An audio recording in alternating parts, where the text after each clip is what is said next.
Hey guys, this is Bumblebee85 coming at you again with another video review. I'm going to stick with the Nightmare Before Christmas here and try and get this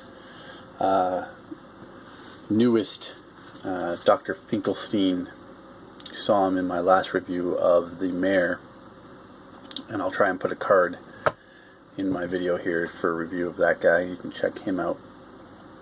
And Freakshow Comics is a comic shop we have here in Niagara Falls, and they've been kind enough to set. There's 3 different figures in this wave. This being Dr. Finkelstein, as I did a review on the Mare, and the other one is Santa Jack. So I'll be picking Santa Jack up next week. And they've been kind enough to hold them to the side for me, and they still have a supply of these there. So they're a comic shop here in Niagara Falls on Lundy's Lane, Canada. Be sure to go check them out. They have some of these figures. If you're interested, you can still pick them up there. But that's the box. Pretty much we have some nice drawing, actually, of the character on the one side. And they're running $30 at the Freakshow Comics here, so Canadian. And but that's pretty much the box. Here's the write-up. I'll try and keep the glare of the flash out of the way there so that you can pause it and read it if you'd like. But he comes with an opening head. That seems to be his play feature, and he's in his wheelchair there. So I'll bust him out of the packaging here and we'll see what he's all about. Now here is Dr. Finkelstein out of the packaging, and first off I'll go over his accessories. He does come with this cobblestone type step display stand. It does have technically 3 different levels to it, so it's not really a display stand so much as for him, but I do believe with the upcoming Santa Jack we are getting another piece, so we will at least form half circle, and it looks like it'll be able to slide into either side. It looks like they've made it so that you could, with remaining characters, maybe use that to build a little display piece. So he comes with this piece here,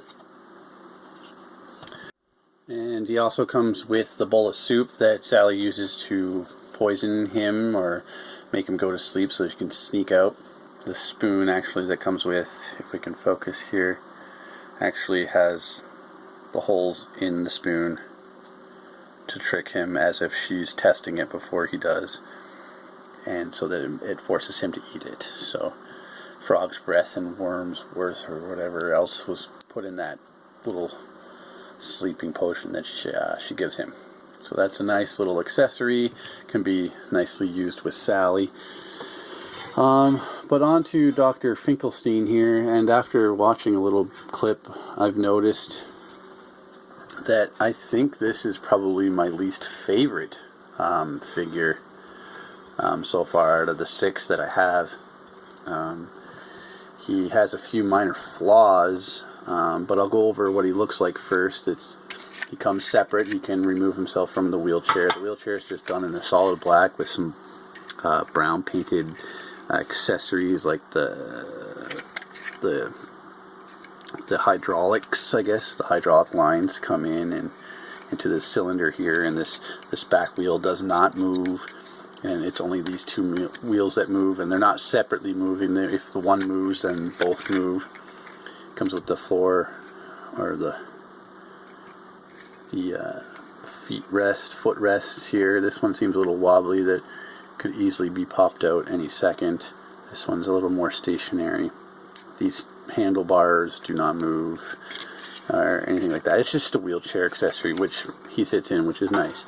But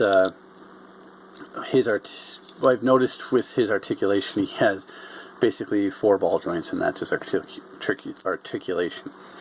He's got a ball joint in each little hip, thigh cut swivel kind of thing there that give him some range of movement. there, and the same joint is within the shoulder ball joints, so you can rotate and move around.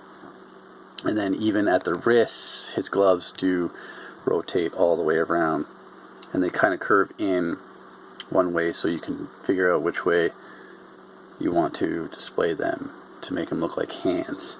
And then his head is also, his neck is on that ball joint, and that's a good range of movement for that ball joint there.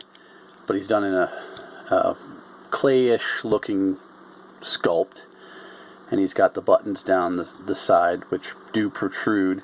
They are not just painted on there, they're bumped with the buttons of his coat there. And his glasses are also stuck on, like they're a separate piece, which is glued on or sculpted on to make a three-dimensional. And like his lips are there. And then I noticed there are a lot more lines and detail in his forehead and on his bill here. There should be like gray lines giving some definition and wrinkles, which are not on this figure. And even with his head, these knobs or bolts that would technically be like holding his head on, or the top of his skull, should be more like the buttons on his coat. They should be protruding there, and there's no, the gray detail, the line around the dot there are not there in the show or in the movie. So there should just be a bump, bump, bump, bump, bump, bump, bump, not actual painted on details. And his head was a little flatter in the movie. But his play feature, there is a hinge on the back of his neck, or the back of his skull, which pops open, and there his brain sits. And his brain is not gushy or squishy or anything like that. It's solid plastic, and is a little lackluster in detail. Gray lines painted on, if we can focus, there are gray lines painted on to the brain itself, highlighting the detail, like etched around or drawn on around the etched detail. And it has gotten a little sloppy on my one side. Let's see if we can get close enough here and focus.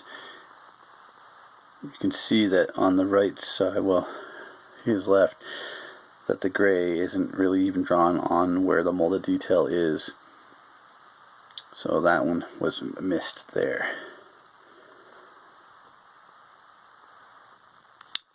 And closing his head, it doesn't even want to stay closed all the way around. And there are two little bumps in the top there that are supposed to like snug in around the brain to keep some friction movement there from not happening. And there seems to always be a gap. Like if I put some weight or bend it back maybe without popping the whole hinge off, maybe, but still seems to be an issue with putting his head on. And even with his hands, he seems to have like 3 fingers, and on the video clip that I watched, he does have 3 fingers and a thumb. So the thumb is definitely missing from his hand. But he just simply slides into his wheelchair, and you can easily put his hands around, and he does roll around.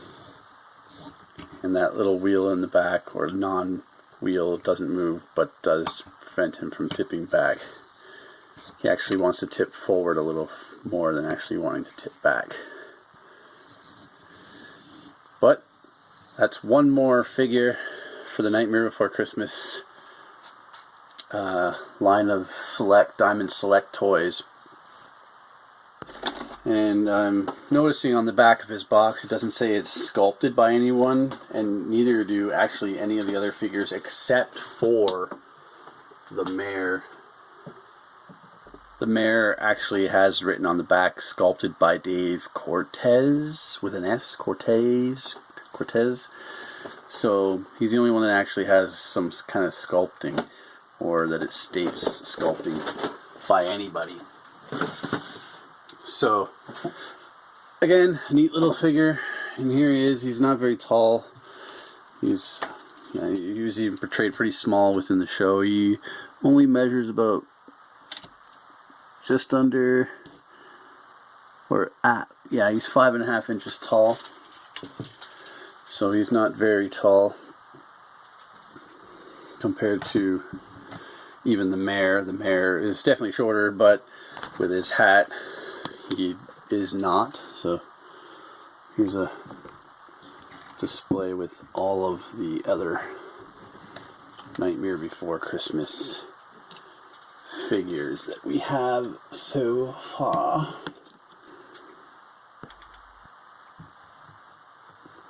Be nice if the base is actually connected a little bit better than what we've gotten, but I guess that's coming with later figures with this cobblestone piece here.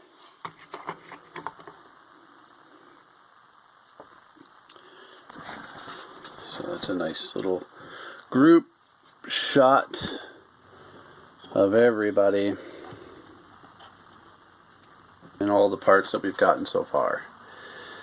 Now I hope to have Santa Jack coming next week, but as Dr. Finkelstein, I think he is my least favorite character of the figures that I've gotten so far, with Santa Jack still coming, just due to the little details, actually, like the line missing on his face, the bumps missing on his head, the thumbs missing on his hands, you know, like even the posability is nearly pointless. The arms, like maybe if we had some bendy wire in the arms for some bendable thing, like at the elbow, so that we could pose them a little bit better. But you get what you get, and it's not a bad representation of the figure from the movie, so I'm not going to harp on him too much. He fits in the display. Even Jack, I haven't done a review of Jack, but even Jack has his problems. So, but that's Dr. Finkelstein from the Diamond Select Nightmare Before Christmas from Disney. Tim Burton, you all know him, and this is Bumblebee 85 saying enjoy the play.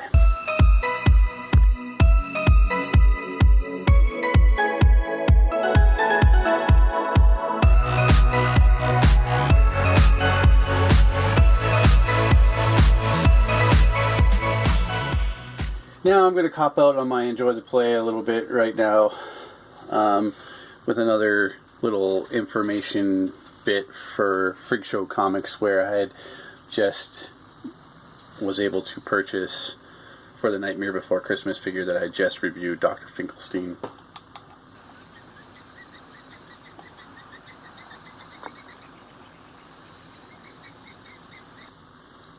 Okay. I'm going to just say that I've become real close with the guys over at Freakshow Comics. Keith there, the owner, has had a raffle here for this graded comic, which is my first graded comic ever. And I picked this up. It was a little raffle that he had there. You buy a ticket. It's no more than $5. You get a couple comics relating to the X-Men for $5.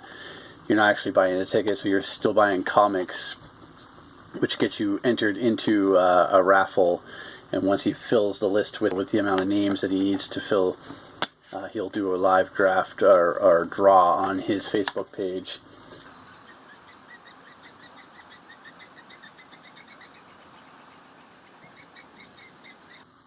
I picked number 15. I was the 15th spot out of, I think there was 20 or 25 names. And it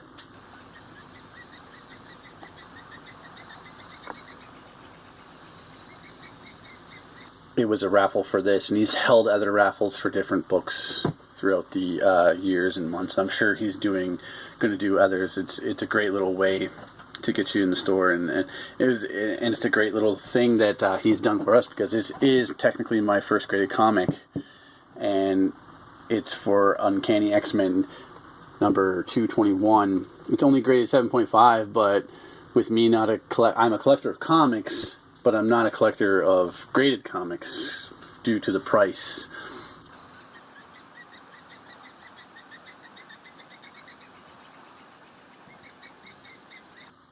The first appearance of Mr. Sinister and with Nathaniel Essex.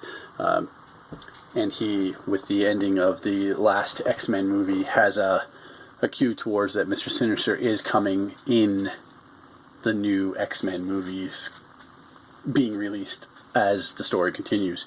So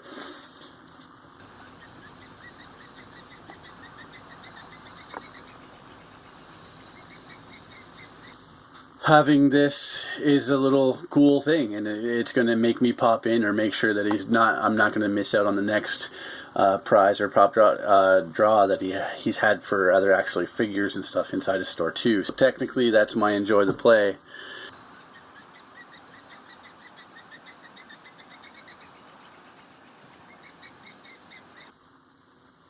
If you're looking for this kind of stuff, pop into Freakshow Comics here in Niagara Falls. Check and see what they got. I'm really happy that we have another comic shop here that caters to the actual comic book people, and they're not so mainstream. I like it. So I'll definitely be going there every other week for sure. And you guys should check it out. I'll have a link in the description below with all their information also.